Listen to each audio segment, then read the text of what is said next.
Welcome to another episode of Strip Club's Uncensored podcast. I'm DJ Jack, and I'm going to be your host. All right, guys. So, this particular podcast is pre-recorded. Unfortunately, guys, I was gone for 2 weeks, not because I had anything important to do, but because my main computer died and my primary laptop died.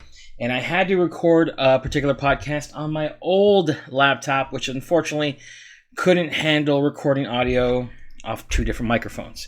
Now, of course, we wanted to make sure that Lilith's audio was perfect. Mine comes in and out, but you can basically hear me. So please, guys, stick around. Check out this particular episode that we pre-recorded. It's about me, a DJ of many years at strip clubs, talking to somebody who's an actual sex worker. We're talking about breaking down sex work because we don't think that should be. It shouldn't be as harsh as an opinion that some people have about it. Because some people start dating a stripper and they start getting treated like shit by some of their friends and other people that they know because their wife, girlfriend, or whoever is a stripper. Guys, trust me, somebody who's dated many strippers. I have seen many of some of the best relationships in my life began at the strip clubs. Okay, so guys, don't look down on women, and we're going to give you plenty of reasons why you shouldn't on this particular pre-recorded episode of the Strip Club's Uncensored podcast. Before we go on, guys, don't forget to share, like, and subscribe. That's right, guys. The three major points on helping me bring more podcasts to you.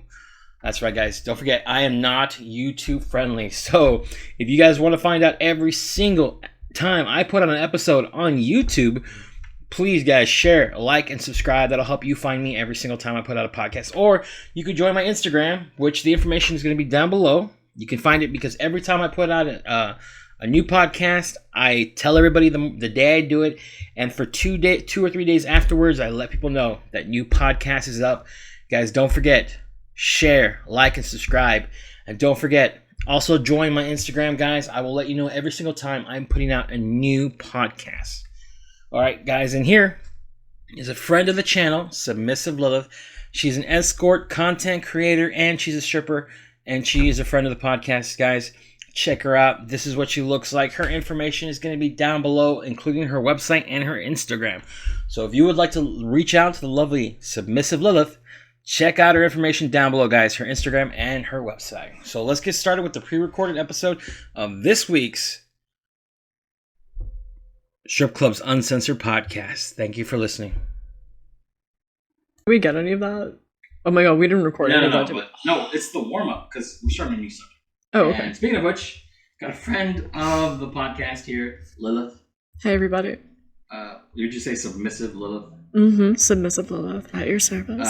We're warming up for this conversation, which is something I love talking about because, honestly, don't see any problem with sex workers. You know, strippers are sex workers. And in today's world, you've got women who are doing mini vids, OnlyFans. What's that one? Fansly? Fansly, yeah. I can't, stupid name. Pretty much anything short of opening their own website, they're doing it. I mean, some of us do that too, you know. Yeah. No, I meant like, you know how like Lisa Ann has her own, LisaAnn.com. Yeah. You know, and she's got tons of photos, tons of videos, and it's all exclusive content. Yeah. Not a lot of people do that. They might be able to sell other little things on other sites, but they don't really have their own. Do you have your own website? Not yet, but I have like medium-term plans to have like my own website where there's like subscriptions and stuff like that. See, there you go. But most people don't ever think of taking that extra step. Yeah. So I'm going really hard for like the next year or so with just like aggressively recording like tons and tons of content with other people. And then I want to upload it on like an uploading schedule, but I'm derailing. No, you're not derailing. Okay, so we're going to be talking about destigmatizing sex workers. Yes. So where do you think we should begin? Because obviously I'm not a sex worker. So let's take the cue off of you. Where do you want to begin? Oh, God. That's a really good question. Where do we start with destigmatizing sex work? Oh, you know what? Here's a good subject. Why are strippers sex workers? Because I get asked that question a lot. You know what? I'm really glad that you asked that. I think that's a really good starting off point, or jumping off point, I guess. I know that like for years and years, And I saw this in my mom too, who was a stripper in the late 90s, early 2000s. She would always correct people and say, no, I wasn't a stripper. Strippers were dirty sluts. I was an entertainer. And she differentiated herself from like the dirty slutty strippers who gave like hand jobs in the parking lot, which if you want to do that, that's your prerogative. There's nothing wrong with that. You know what I mean? Wait. So a stripper is somebody that fucks for money at the club. I guess so, according to my mom. And my mom was like, no, I was an entertainer. I took care of myself. My mom literally said with her whole chest, spicy gymnast, before the spicy gymnast meme was even a fucking thing. And she said it with like no irony. And the thing is, like, there shouldn't be any shame in like coexisting with people who do have more sexually fluid boundaries. There's absolutely nothing wrong with that, in my opinion. I think that extras always, oh god, we're jumping straight into the deep end. I'm so sorry. No, that's still the point, yeah. Because remember, we're talking about destigmatizing something that most people consider a dirty occupation. They will look down on you, and there's no reason why they should. So jump in the deep end, yeah, please. Okay, cool. So let's just like call it out. Extras at the strip club. Not everyone does them, and that's okay. Some people. Sorry, I'm going to cut you off. I used to say that anywhere between 10 to 50% of strippers would fuck you for money. But reality is that number has literally jumped from anywhere between 25 to 40%. And it's kind of a spectrum too, you know what I mean? Like in the state of Texas, like sucking on a stripper's titty. How vulgar can I be on with this? However you want to. Okay, so sucking on a stripper's titty that's not really an extra in Texas the way that it might be in like California or the way that it might be in like Idaho. You know what I mean? That's true. Because like Texas clubs are like very full contact, you know? Yeah, because in Alaska, the girls can't even touch you. Yeah. Like Alaskan clubs are full nude, but they're also mostly alcohol free, just like Oregon clubs, you know? Really? Yeah. Portland clubs are known for being alcohol free and full nude. Okay. And in some of those clubs, they do like oil shows on stage. They'll do like dildo shows on stage. Yeah. And then you can do that, but you can't touch nobody. Right. You can penetrate yourself on stage in Portland clubs. Well, you know that just. But you can't serve alcohol. That's really interesting. I can't touch this girl's knee, but she can sit down on a 12-inch dildo on stage. You know, that's. She can just rail herself if she wants to. Okay. She can give you the Patrick from SpongeBob if she wants to. Oh. Okay, so we can start with there. Like, so. Please keep that in the podcast. Yeah, let's go. Let's talk about it in there. So strippers are sex workers and deserve as much respect as we can give them, honestly. And I think that there should be room to be able to have those kind of performances on stage if you want to. I think that extras always have existed in some capacity in the club, and I think that for as long as strip clubs do exist, they will be in the club. You know what I mean? And I don't think they're even good or bad. I think they're just part of the atmosphere, you know? Only for some people. Again, people have their own sense of morality, which right. You can't ever look down to. It's like some... And if you're like an 18 to 21-year-old and like this is like your first foray into the sex industry and you don't have very good sexual boundaries yet, or just not very good boundaries in general, which like most women under the age of 25 don't. That's another conversation though. Yeah. But if you don't have very good boundaries and like you just have like these old drunk dudes like feeling up on you, you know what I mean? How do you navigate that? You really can't without somebody to help you. Which right. I'm glad some people make friends. But like not everybody does, you know? It's very cutthroat. It's very fuck you, I got mine, you know? Oh yeah, I fucking know. But okay, so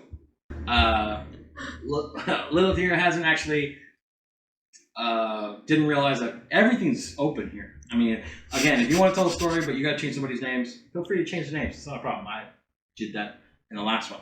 But yeah, there's nothing you can't talk about. This is going on YouTube, and I ain't making a dime. I'm just really just putting information out there for people to help them. Okay, cool. Thank you. I just wanted to add some context to just kind of create some more nuance to what I was saying about extras in the club.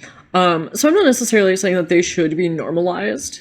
But I think customers do go in with a tacit understanding, and I think dancers are there with a tacit understanding that they are happening in some capacity. You know what I mean? And I think so many people, like even in online spaces, are afraid to talk about like just how common they are. You know, and it's like we were talking about with like the fluidity of boundaries. You know what I mean? Sure, they happen, and sure, they're normal. But I mean, like, what if you are someone who doesn't have that sense of boundaries? You know what I mean? Because it's like we were talking about before we started recording, like. you know, if you go into like sex work of any kind, even if it's not like full service, like with stripping, like if you don't have very good boundaries, you'll either develop them very quickly or it chews you up and spits you out. How have you navigated that as like as a DJ of over 20 years, like seeing that happen to like young women? I hope that's not like too dark or intense to ask, but I've always been so curious how like the staff stop themselves from becoming like jaded, you know? I am jaded. That's okay. Honestly, the strip club industry really did a number on my mental state. It's kind of, I mean, despite however good you think you are, no matter how wonderful you are, literally you could be fired for stupid shit. And you really can't fight it. Honestly, you can't. It's all about office politics, you know what I mean? Okay, let's say, for example, I worked at one particular club here in the city of Austin 6 fucking times. Okay, and this is how it happened every time. I was available, and somebody that I knew was working as a manager at Sugars. It's no longer here. It's not perfect in Highland. Yeah. They'd be like, "All right, dude, I worked with you before. I know you're good. I know you're not going to be doing, drugs or any of this stuff. Come work for me." And they'd always put me at the bottom, but I was always a lot better than the shit idiots that they had, so I'd always be at the top again. I'd be working the best shifts, and then what would happen is that even though my friends were slowly improving the club, it wasn't enough for the idiot Glenn, who owned the place. So he'd fire them because, they weren't making miracles happen overnight. And, I'd get fired because their new GM wanted somebody that they knew, which usually turned out to be one of the shit birds that I replaced.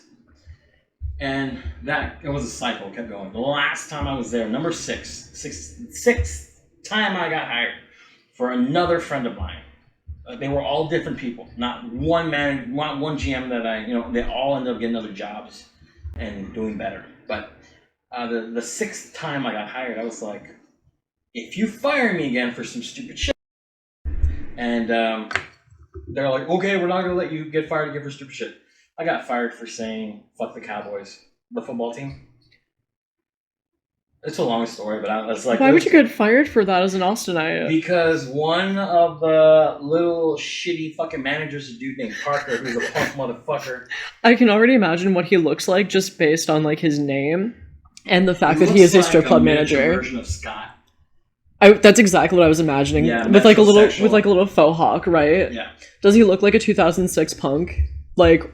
Or like Screamo boy band frontman? He looks like he wanted to be in a fucking cover band of Blink-182, but could only be good enough to be in a cover band of 98 Degrees. That's the best way to put it. Fuck that dude. Okay. Wow, that was the 3rd degree. Yeah. Oh my god, you really hit the nail on the head there. Yeah, I can't even imagine the hand tattoos.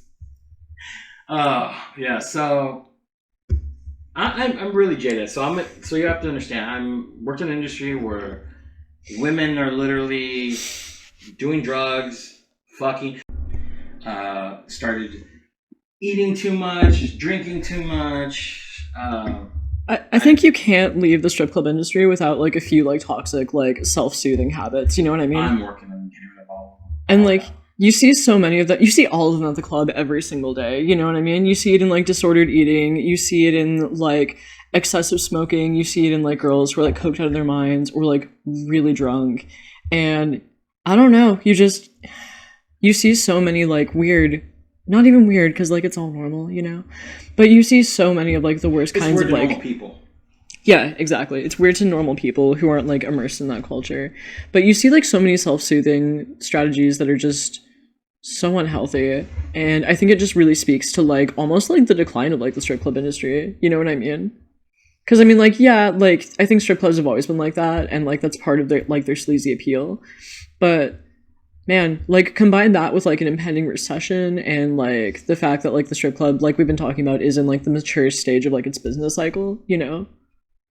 I feel like it just like amplifies like that atmosphere for the worse. Okay, so what do people need to know to realize that strippers are not a bad thing? Because, I mean, we've gone off, we've given a lot of Sorry about that. So, no, that's kind of the point. We're having a conversation. A conversation is not like a straight line. Yeah. That's what I tell people. and I'll tell you, and some people have asked me in emails like, you go this way and that way, and I was like, yeah, because in a conversation you're not going in a single direction, especially what is such a wide subject of what we're talking about. It's like, okay, so if we're talking about something such a wide subject, I think how I is the actually line straight? You know? I think I actually know how to tie in what I was saying to like the overarching point that we're trying to make. Okay, so why? I talk about like these self-soothing behaviors not to be like, oh, look at strippers, we're all like these broken, damaged people, or like just more broadly people in the industry in general. We're not these broken, damaged people, you know what I mean? We're just normal, regular people. And I feel like one of the positives of the strip club is that it can contain space for people who do have those self-soothing habits, and it can, like, you can facilitate something that like helps you to work for you, you know what I mean? Because I've seen so many girls there, like Mandy, you know what I mean? Like, Mandy is, like, so disciplined about the club, you know? Yeah, and she's got so many different skills. She's a welder. Yeah. Tattoo artist. She is so talented. She really throws herself into everything that she does, you know? Yeah. And she really brings that to the club, you know? Yeah, I'm hoping to come back on it, because this subject about destigmatizing sex workers is such a wide, multi-person big discussion that it's so hard not to go off into so many different areas, because I mean, how could you not? I mean, people, just every person, it's like you ever seen that movie Soylent Green? Yeah. You know, it's like, yeah, it's like, the flavor is different from person to person. And that's the beautiful thing about sex work, honestly, is like it really does like contain room for everybody, you know? Okay, so now that we've talked about all this, why should people realize they should not be looking down on strippers? Because we're just like you, honestly. We're people who, when our boundaries are crossed, sometimes we eat a little too many nachos after work to like take the edge off, you know what I mean? We need to have a drink or two to like loosen up in a social situation, just like you. We really are just normal, regular people. What would you tell someone who is sitting here right now why it's okay? Let's just say that just imagine for a second that you're going to date me, and you told me you're a stripper. Okay. What would you tell me to say, like, you know what, it's okay, I'm normal, I'm just like everybody else? How would you say that? You know, I think if I were on a first date with somebody, I feel like I would already personally know them well enough to know how they feel about sex workers. Let's just say it's a blind date. Okay, yeah, let's do that. So I sit down and I tell you, so by the way, I am actually a stripper. I've worked as a stripper for about 4.5 years. Have you ever been to a strip club before? Yes. Really? Would you say you're like a regular, or is it just like something you do every now and again? Regular sometimes, and every other time, every once in a while. See, from there I would just ask you more about your experiences, and I feel like that alone could really help to like normalize it, just to show that it's like not as taboo as you think, you know? That's actually a great way to say it. Because, I mean, from there, like, if we had, like, extended that role play, I would have just started asking you, so be honest, like, what do you like to do when you're there? Okay, that makes sense. And, you know, I would want to ask in a way that's, like, free of judgment, you know what I mean? Like, if you pay to get, like, a hand job at the club, like, okay, that's on you, you know what I mean? I mean, I would be a hypocrite if, like, after everything I said about, like, extras, you know what I mean? So, you know, I think it would be really fun, actually, now that I think about it, to, like, have that conversation with someone and to just have it from, like, a perspective of, like, no judgment and just hearing what they have to say. Okay, so if you're the type of guy that goes to a strip club and got a hand job, you have to understand you can't be a hypocrite. But if you're the type of guy that has gone there for the girlfriend experience because you're lonely, and that does happen. Okay, you have to understand. I understand that there's a class of guy that goes to a strip club that has a little bit of a mental block about dating someone from a strip club, because while they might go there for the girlfriend experience, they don't know if this girl's extras in the fucking back. And I think that's what worries some guys, but the reality is, if you're willing to listen and be more honest, and by being more honest, I'm actually willing to listen, you might be able to find something that you actually like from this person that does work at a strip club, or did work at a strip club, or might be working at a strip club. For sure. And I think both parties can really gain a lot from just listening to each other without judgment, both from the client experience and from, like, the dancer's experience, you know? What's the first piece you give advice? What first piece of advice you would give somebody that actually is is thinking, well, they don't know what they're talking about. They don't know what, it's all wrong. It's all evil, blah, blah, blah, blah, blah. What's your first piece of advice you give that person who still thinks after all this that it's still wrong? I don't think I would necessarily have advice for that person, because I don't think that person would... I imagine they would have such a hostile energy that they wouldn't really be super open to any advice that I might have for them. But I might want to very gently ask them, why do they feel that way? Why does that make them so uncomfortable? Does sexuality in general make them uncomfortable? Does their own sexuality make them uncomfortable? Is it the expression of, young, attractive women who are, very fit and very toned and flexible and graceful and... Oh, I'm thinking about my coworkers. Sorry, anyway. It would be a impressive household they grew up in. I was busy thinking about girls. I'm so sorry. That's me most days. But yeah, is it, them thinking about sexually liberated women that makes them uncomfortable? It doesn't make me uncomfortable, clearly. But I would just want to ask them, why are they so upset thinking about strippers and strip clubs or just sex work more broadly, Those are, they're fire and brimstone. It's either good or bad, and there's no in between. Yeah. What do you think a world would be like if we finally hit the point where it's like sex work is destigmatized and it becomes a normal part of reality, which it should be because of the amount of access we have to adult entertainment. And, there's there's a whole thing where they say abstinence is the best way to stop pregnancy. No, it isn't, right? Because, where I grew up, I don't know where you grew up, but where I grew up, there were women who had to leave. Sorry about that. Who had to leave school because they were pregnant. Lack of knowledge when it came to sex, condoms, birth control, really led to some people, having babies in high school. Yeah, no, I'm from a really backwater part of Michigan, and there were a handful of teenage pregnancies when I was a freshman in high school all the way through my senior year. And I don't want to say it was normal, but it wasn't uncommon. And they were kind of encouraged to just drop out of school and focus on being a mom, and they would have baby showers and everything like that. So I don't know if that was what it was like where you were from, but they were encouraged. They were encouraged to go back to school afterwards. Not saying where I'm from. All right. So, if the world finally accepted sex workers, which it should, by the way, specifically America, because if you go to other places, it's perfectly normal for young men who live in Australia or England or Europe, for that matter, to go to Thailand, knowingly go to Thailand, just to fuck women. And it's legal in West Australia. Yeah, it's legal and fully regulated. Yeah. People always make, oh, go to Thailand. Everybody automatically thinks sex.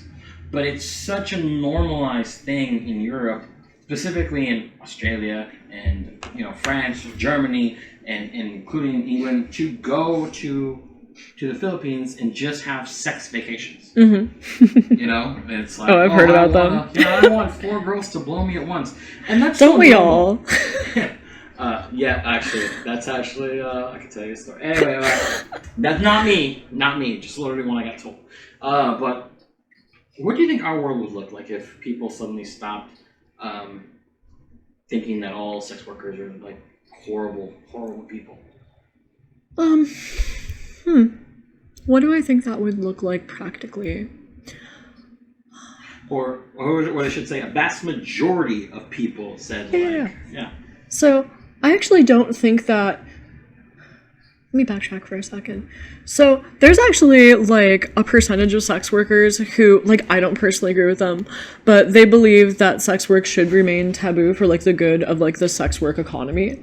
They think that so long as it's taboo, they can charge, top dollar for it, and they're afraid that if it becomes more normalized and more accessible, that there will be, an influx of sex workers, and that their services will be devalued. And I don't believe that at all, because I actually don't believe that there would be, a huge influx of sex workers if it were more accepted, We'll look at what happened with OnlyFans. Is that what they're thinking about? Yeah. Because it went from being like what?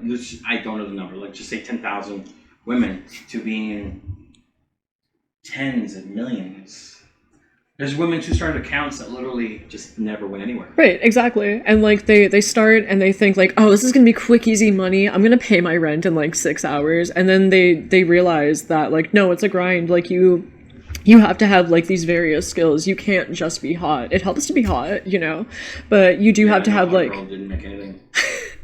Right, and that's what I'm saying. Like, you gotta have, like, soft skills, you know what I mean? You have to have social skills. You have to know how to market yourself. You have to have a cohesive brand. And I think people don't really think about that as, like, you really are marketing yourself as, like, the product, you know? And I've met some really gorgeous girls who just don't have a clue, and they don't make any money doing anything like that. So, what's your opinion of what the world would look like? She said that other girl said she had to keep it. It had to be taboo. Yeah, I've heard so many people say that.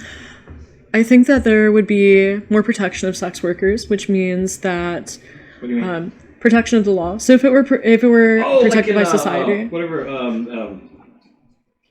I don't know the name of the country or was it the city? What was the red light district? Like if it were like decriminalized. Amsterdam. Yeah. So if it were decriminalized, that would be better for us all around. It would be better for the client experience all around. You know what I mean? Because people get tested. Yeah, exactly. There could be like testing regulations. We could get licenses the way that they have to in West Australia. You know what I mean? So you know. But I mean, in Australia, it's still very like hush hush and under the table. But if it were more broadly accepted, I think that could be one benefit of it. Talk about safety. I don't mean to interject, but I just want to mention this to people to understand that are probably thinking to themselves, "Oh, well, you know, how can they not be safe?" So, for those of you that actually had that thought when she was talking about safety, in the 20 years I've been involved in the strip club game, I can think of at least off the top of my head right now about 18, 20 women that just disappeared, and only one of them that I know they found the body. And there's got to be a shit ton more that I'm not thinking about at the top of my head. Yeah, I could ask my friends, and usually whenever we talk about this kind of thing, because we have. There was someone in Houston who was abducted super recently. Yeah, and that shouldn't happen. That shouldn't be. That's the thing. Like, it shouldn't be an accepted and normal occupational hazard, and yet it is. You know. Yeah. So, women's safety. If you actually believe in protecting women and caring about women, like some of these people do, then obviously they should do the same thing that we're thinking about right now and legalize sex workers. Hell yeah. And that's the thing, you know, there are still, like, so many strippers and so many, like, OnlyFans girls and so many cam girls and who, like, all try to separate themselves from, like, full-service sex workers, you know what I mean? And the thing is, it goes both ways, you know what I mean? The way that I very firmly believe that the way that we treat full-service sex workers is a very good representation of how we treat just female sexuality in our culture. And that's a good way to look at it, yeah. Yeah. So, I mean, you know, you have so many people. So, I'm trying to think of how I want to word this. So there's a concept that I want to present. And it's something that you hear a lot in, like, sex work praxis online, and it's called the whorearchy. The what? The whorearchy. Do you mind if I, like, explain that? As no, like, go ahead. Okay, cool. So... The whorearchy. The whorearchy. Kind of like the hierarchy, but like the whorearchy. You feel me? Okay. So at the base of the pyramid, you have like full service sex workers. Maybe they're street based. You know what I mean? Hookers, basically. Yeah, sure. So you have like street based sex workers at the very bottom of the pyramid, and then at the very top of the pyramid, you have like the Nicolette Shays. You have like the Riley Reeds of like. Porn stars. You have porn stars, right? And then somewhere in between is like, you know, you have strippers, you have webcam models, you have OnlyFans girls, you have like glamour models, you know what I mean? Oh, okay. Oh, this is how I would do it. So you have. Oh, that's in no particular order, but I want to hear your order. Okay, so and now that you're saying that, this is the order I'm thinking. Yeah. It'd be hookers at the bottom because obviously pimps and drugs, a lot of violence is involved because a lot of hookers get killed. I don't mean to like censor your speech or anything like that, but I've actually been street based, and sex worker is honestly like the best blanket term. Oh, okay. So, prostitution on the streets? Yeah. Okay. Yeah, I get what you're trying to say. That. No. Okay. Cool. Just. So, street prostitution. We'll show with that. Okay. Cool. Then I would say you got your. I know it's really not going to be popular considering the fact that I work at strip clubs. I would say strippers are the next because there's a lot of physical. Yeah, actually. Physical. And more to that point, a reason that there's a word vomit. Sorry. A reason that you see a lot of women doing extras inside the strip club is because that might be the only safe place that they have to experiment with like extra services.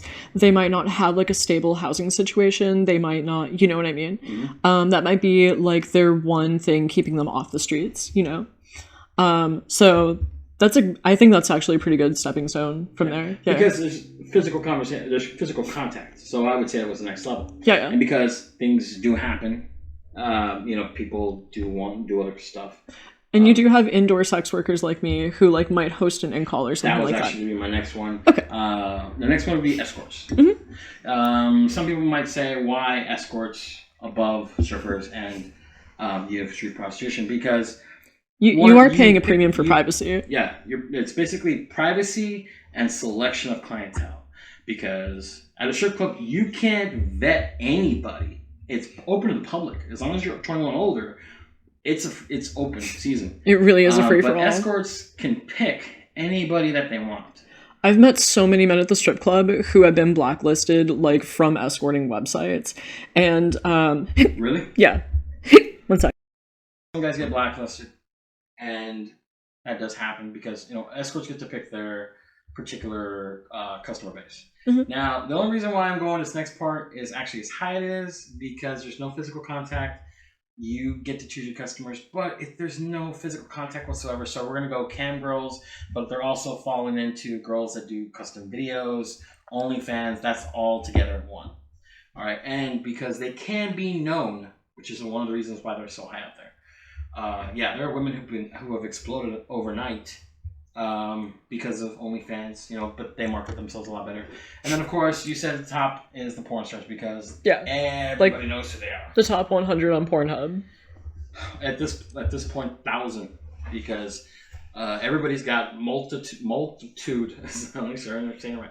Multitude of women that they actually go back and pick. So if you've got at least 20 different women in your Pornhub search engine. Some of them are not in the top 100, much less the top 500. Most of mine are just in like the top 500. So see, there you go. The first top. That's what I'm saying. The first 1,000. Yeah. So that's the hierarchy. The sex. Did I say that right? The hierarchy. The hierarchy. I mean, it's a made-up word, so it is a new made-up word. But it's still a good one. I like it, and they all deserve your respect because honestly, if you think about it. Street prostitution exists because the laws are so backward. Exactly. There's so much violence and so much drugs that it shouldn't exist. I mean, many other countries are making it legal and it's kept. Pimps no longer exist. They can't because there's prison time. Actually, if you go to Mexico, women are legally obligated to go get tested. And pimps are treated harsh because as far as the government's concerned, they're taking money from the government. And except if you're a cartel. The government really ain't going to be doing much about that. But all the girls have to get tested. I had no idea about that in Mexico. Yeah. That's really interesting. There's actually areas called boys' towns where you go and there's like a bunch of strip clubs and then there's lines of hookers in these little bitty rooms. No joke. And bareback's not really a thing.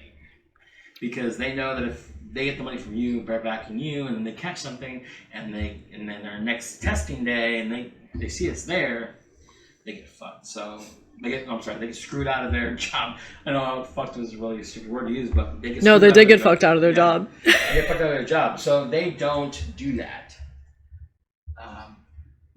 Maybe a blowjob without a condom, but even then it's risky because as far as they're concerned, hey, I might lose my job. And if it's legal. In what some people consider a third world country like Mexico, why can't it be legal here? Exactly. You know how much street crime would just disappear? Oh, for sure. Like, imagining how many sex offender convictions could be like expunged because of that. You know what I mean? The same way if they legalize marijuana, how many people would just suddenly leave jail? For those listeners who don't know, as of, I believe it was November 2021, solicitation of prostitution is now a first offense felony. What? Yeah, it's a first offense felony. To solicit prostitution? Yes. Wasn't that a misdemeanor? It was for the longest time, but Texas is now like the only. It is the first and only state where it is a first offense felony. Well, yeah. Well, keep you off the streets. There's some guys that get street prostitution because they're looking for drugs. Yeah. So, and there's now this thing with a lot of underage women are getting caught into it. That's probably another reason why they're doing it. Specifically because some of them are getting pulled over from across the border and brought here to become nothing but prostitutions. And I can understand why the state wants to do that, because Texas, along with every other border state to Mexico, has a problem with sex trafficking, which would also. Oh yeah, you see a lot of it in clubs here. Huh? You know, you see a lot of it in clubs here. Not so much. It's not as bad as it is in like Houston. Yeah, here in Austin, it's a big thing. It's not as big a thing because. Yeah. I don't know if some people noticed actually. I actually saw somebody I knew was a Texas fucking Ranger at a strip club recently. Yeah. Really? I went to go see a friend. Mm-hmm. You know, just chilling out with him. Some guy sat next to me, and I know the guy because I take. Because I do lift also. And in the morning, sometimes I'm taking officers who have literally been out for like a double shift and they can't drive. I drove. This guy happened to say, like, hey, it's my buddy, blah, blah, blah. He just got done working all his hours. Shit happened. Just, take him home, blah, blah, blah. Make sure he takes his bag. He's the one that told me, hey, make sure he takes his bag. And I saw him, regular clothes, blah, blah, blah. And I don't know if he was in there looking for something. Mm-hmm. Or if he was just chilling. Yeah, but I wasn't there. I was actually on my way out, so I happen to know that this guy was a Texas fucking Ranger.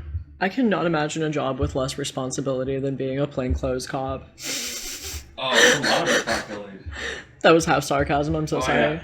No. Actually, you're not the first person to say that. That's why I'm like, oh no, there's a lot of responsibility, but it's a lot of responsibility just being like an NPC. You know what I mean? If you here's a little tip for people out there. If you want to know if somebody that actually is an undercover, they might go to the bathroom with like half a drink or 3/4 of a drink, and then they come out, their drink is gone because they can only 2 drink minimum, but they have to appear to be having fun and drinking and being like part of the atmosphere. So they'll go to the bathroom, dump their drink out. I mean, I've done that as a stripper. Well, they got to do it because they gotta be sober to basically be like, hey, I saw him doing this, or she's underage. I mean, I got to be sober enough to cartwheel away if you try anything too frisky. I'm gonna go use this. Yeah. So, to wrap up what I was saying. I think the way that we treat women at the bottom of the pyramid. Okay. I think the way that we treat the women at the bottom of the pyramid really shapes and reflects how the women at the top of the pyramid are treated. And I think if we want unilateral equity, I think we really need to have some reform, and we really need to decriminalize to keep everybody safe.